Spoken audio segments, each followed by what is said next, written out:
Olá, pessoal, sejam bem-vindos à nossa aula 21 do módulo 14, Jupyter Widgets. E agora, então, eu vou mostrar para vocês algumas coisas novas aqui. Na verdade, eu vou mostrar três componentes novos, tá?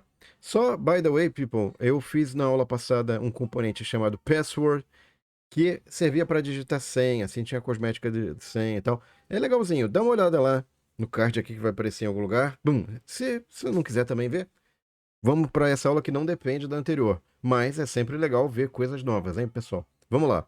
Então, pessoal, eu vou colocar, eu esqueci de novo aqui, eu vou lá pegar o meu. Aqui tem inclusive o código da aula passada que eu explico, hein, pessoal? Legal. Quiser entender, tem que assistir lá. Muito bem, aqui eu estou importando a biblioteca e em especial o componente que eu vou precisar aqui. Eu vou pescar os componentes. São dois componentes que eu vou utilizar agora novos, tá, pessoal? Eu tenho um componente que eu vou chamar de texto, tá?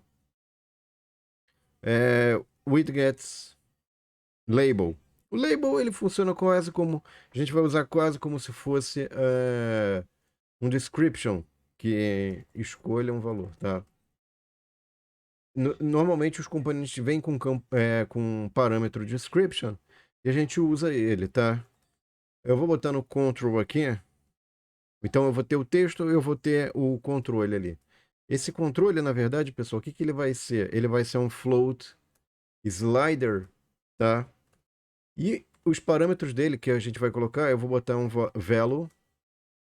Como ele é um float slider, eu posso botar valores com casas decimais, certo? Eu posso fixar aqui um valor mínimo. É bom eu fixar, né? Senão ele vai usar o valor padrão. Aqui eu vou botar um valor máximo, que não é o valor máximo padrão. E o step, que é quanto, ele vai ter incrementos de quanto em quanto. Eu defino isso também, tá? Bom, feito isso, pessoal, o que que eu vou precisar aqui, ó? Eu vou botar aqui, ó, a orientação, orientation, que você pode escolher que é horizontal.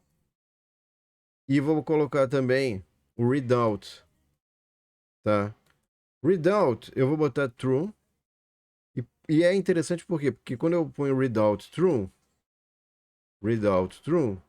eu posso botar o readout format, que ele diz como é que vai ser a aparência, basicamente, como é que vai ser a aparência ali do que vai ser mostrado nesse componente, tá? Eu poderia botar um display, só que ao invés de usar o display, eu posso fazer de duas formas isso, na verdade, tá? Eu posso vir aqui, ó, display, posso botar text,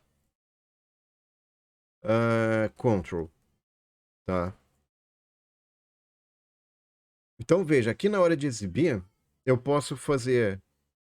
Vamos gerenciar as sessões. Eu estou com sessões demais abertas, ele reclamou um pouquinho, tudo bem. Pronto, já encerrei ali, ele vai ficar mais contente agora. Então aqui o que eu tenho, ó. Agora sim, ele está rodando. Eu tenho dois componentes e o display, ele simplesmente fala assim, ó.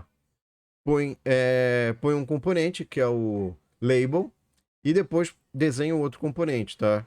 Então o resultado nosso, ele vai ficar dessa forma, certo?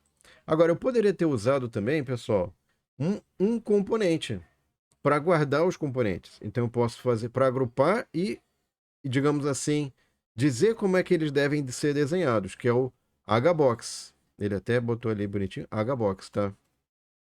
Então nesse caso, pessoal, tem que tomar cuidado porque aqui eu vou inserir uma lista. Então eu poderia ter vários componentes, tá? Então aqui tem o colchete separado por vírgula o nome dos componentes, certo? Agora eu poderia ter salvo isso aqui, ó, numa variável. Então, ó, vamos botar aqui, ó. É claro que não aparece nada, mas aí depois eu venho aqui e ponho display W, tá? Então eu posso agrupar meus componentes segundo esse hbox e depois mandar exibir esse hbox, tá? O que que acontece? Esse hbox é uma orientação horizontal, por isso que tem um H. É uma caixa horizontal, então você vai guardando de forma horizontal esses componentes. Então você pode criar hbox, vários componentes hbox e ir agrupando. Podemos fazer isso? Podemos. Devemos fazer algo nesse sentido? Só para mostrar aqui, é que não vai ficar tão legal assim, pessoal, porque ele vai copiar a referência para os mesmos componentes. Seria legal se a gente tivesse mais componentes aqui, tá? Então eu vou mostrar para vocês, fazer mais um componente aqui,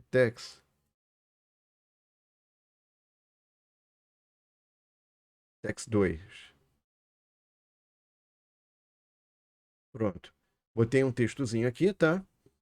E agora, o que que eu vou fazer? Eu tenho esse cara, o hbox, tá? Então eu poderia ter feito o seguinte, ó. Poderia ter feito um W2, que é outro hbox, certo?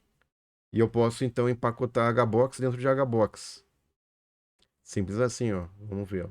Eu ponho um W aqui, ó, que é o primeiro componente. Esse aqui que é um componente que tem os demais componentes. E agora a gente vai mostrar o H2, ó. Vamos ver aqui. Tá vendo? Então, isso aqui, o que acontece, pessoal? Ah, mas ficou tudo numa linha só, eu não queria assim. Calma, a gente vai resolver isso. Vou mostrar para vocês, ó. Então aqui você tem uma organização horizontal, mas você poderia ter feito de outra forma? Poderia. Vou mostrar como que você poderia ter feito. E aí a gente vai aprender um novo componente, que é o VBox. Então, Vertical Box, tá? Então, antes eu usei HBox, agora eu vou usar o VBox aqui, tá, pessoal? Tá vendo? Então, ele organizou de forma vertical. Agora, eu poderia ter feito uma composição, né, pessoal? Por exemplo, eu poderia ter feito esse cara aqui vertical. Ó, como é que vai ficar agora, ó. Escolha um valor. Vertical Box. Ah, muito louco. Então vamos fazer o seguinte agora. A gente vai fazer um outro código. Lembrando que esse código vai estar na descrição do vídeo. Se quiser depois brincar, pessoal, como eu estou brincando aqui, ó, fazendo variações e tentando entender melhor, fica legal. Então eu posso botar vertical e hbox aqui, por exemplo. Como é que vai ficar o nosso layout agora? Ó? Vou mostrar para vocês, ó. Então, ó, escolha o valor, aguarde. E embaixo da aguarde, na verdade, eu poderia ter feito um VBox, que é text e control, feito um outro VBox, que é aguarde, e uma barra de progresso, por exemplo, tá? E depois eu agrupava esses dois caras, esses dois vertical box com hbox, por exemplo. Então dá para fazer muita coisa bacana compondo VBox com hbox, né? E os controles que a gente já aprendeu, que são alguns controles aí bastante interessantes, tá? Então aqui tem várias possibilidades que você pode trabalhar, pessoal. Eu só estou mostrando o início disso, tá? Que é uma forma de organizar quando você tem vários componentes, tá? Inclusive, a próxima aula tá muito boa, pessoal. Por quê? Porque eu vou ensinar vocês como é que você pode usar HTML com tudo que a gente viu até agora. Nossa, vai ficar bem legal. E o que é HTML, afinal de contas, mesmo? Bom, HTML é simplesmente a linguagem que é usada para mostrar, para estruturar como é que deve ser exibidas as informações na internet. Então, eu vou mostrar como é que a gente usa HTML, ou explicar uns comandinhos de HTML, e depois mostrar como é que você pode usar com todos os componentes que a gente aprendeu até aqui, tá? Então, não esqueçam de curtir e compartilhar para que mais pessoas tenham acesso a esse conteúdo, pessoal. E espero vocês na próxima aula, hein, pessoal? Vai começar uma sequência muito interessante de elementos aí ligados a HTML. Obrigado e até lá, pessoal. Tchau!